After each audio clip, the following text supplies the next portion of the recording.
Our thanks to Kyle. Now to tonight's big story. It deals with our housing crisis. And to start, we want to shift our focus north to Vancouver. And we're doing this because several of you frankly kind of demanded it, including Mike. He wrote, "You have covered multiple places in Portland and the homeless there, but have you ever covered the homeless in Vancouver? We here north of the Columbia receive and depend on you for our news.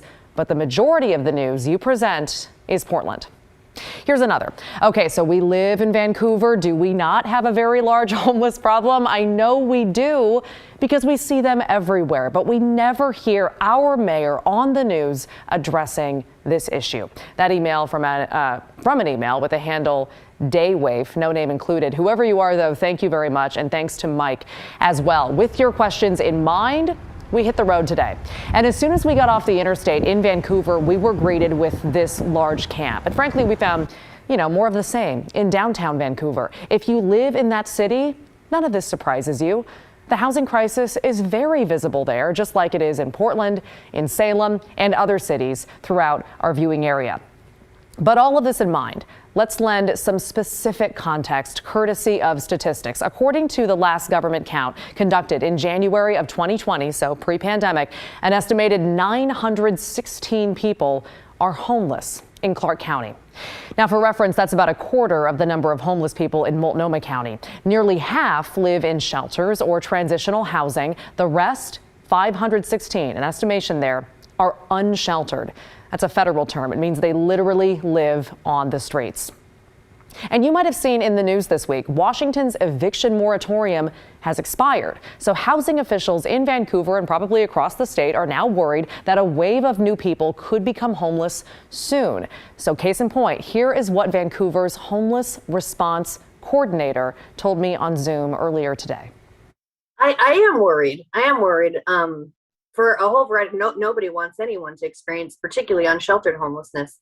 But yeah, I am worried, particularly about the kind of folks who might end up, without ever having experienced homelessness, perhaps, finding themselves with nowhere to be.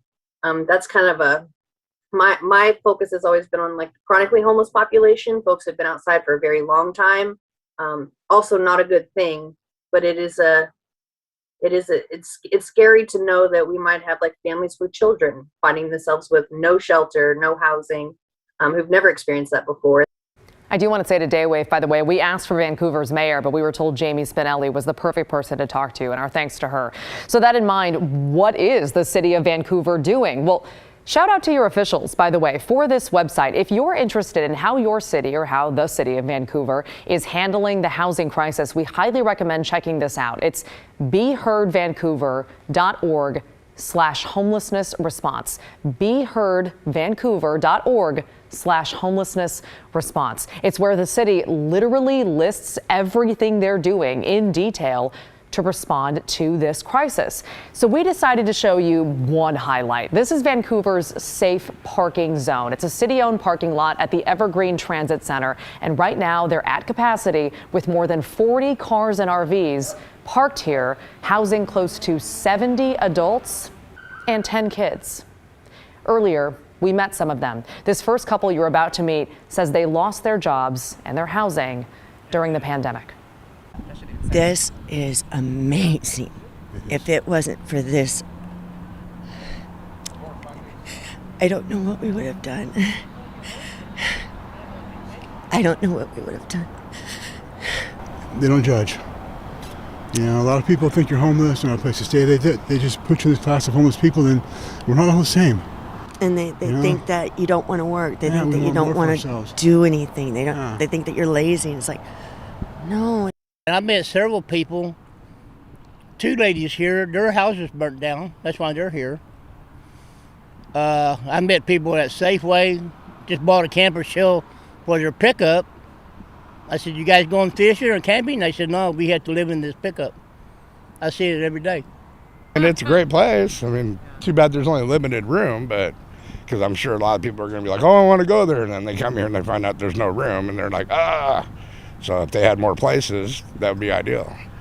If the city's paying attention, this is what you need to do. I looked at the camera on purpose for that one. Yeah, after that I said, solid PSA, Stanley, and he said, thank you.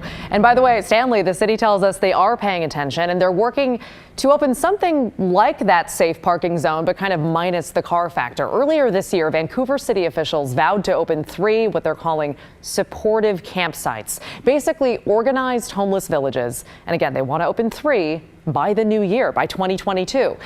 But tonight, an update. They're having trouble finding land that's available, affordable, and frankly doesn't have other problems like flooding. So as a result, officials say they're now aiming to open just 1 campsite by the new year, with 2 more eventually to come. So not 3 by the new year, we're down to 1 now. We'll keep you posted on that.